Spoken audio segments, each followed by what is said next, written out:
So today, to discuss my public health crisis, I'm going to be talking about the Democratic Republic of the Congo in particular, and the problems that they're facing there really do affect the whole African region.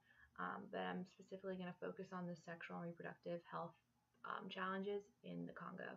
A lot of the different problems they have relate to maternal mortality, infant mortality, unsafe abortions, lack of family planning, the spread of HIV and AIDS, and as well as the spread of cervical cancer. And all these things really can be prevented. I also picked the Congo because they're in a post-conflict reconstruction era right now, so it's especially hard for them. And they have a really high legacy of sexual violence in the country, which also adds to these different problems.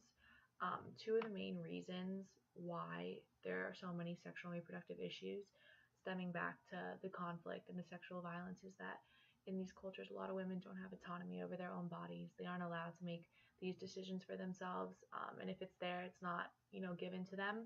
So just really fixing that in the culture. And I also learned from our speaker that we had in class last week that over there, like to them, having children is like a gift from God, which it is, but they don't understand why you would want to take steps to, plan your family and not have as many children because to them it's just a blessing again. So and you want to show them that it is, but just kind of show them that, we can use these contraceptives or we can give you birth control or do different family planning steps that will help you live longer for your children, have healthier children, and prevent the spread of these diseases that are just really taking a toll on their populations and, not letting them sustain the growth that they're having and just making even more problems for the country as a whole.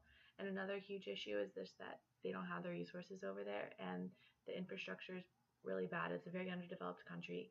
And once you get it over there, it's very expensive and very time consuming to get the different goods to the rural areas where they need it the most. And there are different measures that you can take to fix these issues.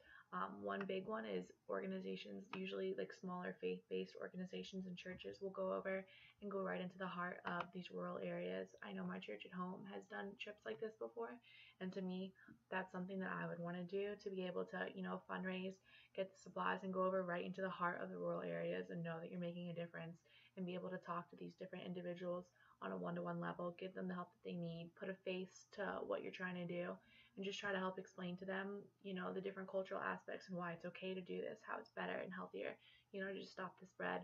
And you can also do it on a larger scale through big organizations. One that I read a lot about was the United Nations Population Fund, and they just work to just get the supplies over there, have more of the sexual and reproductive health services, really educate the young because that's where it starts, and just promote gender equality. So through those two things, I think it's a great way to help out.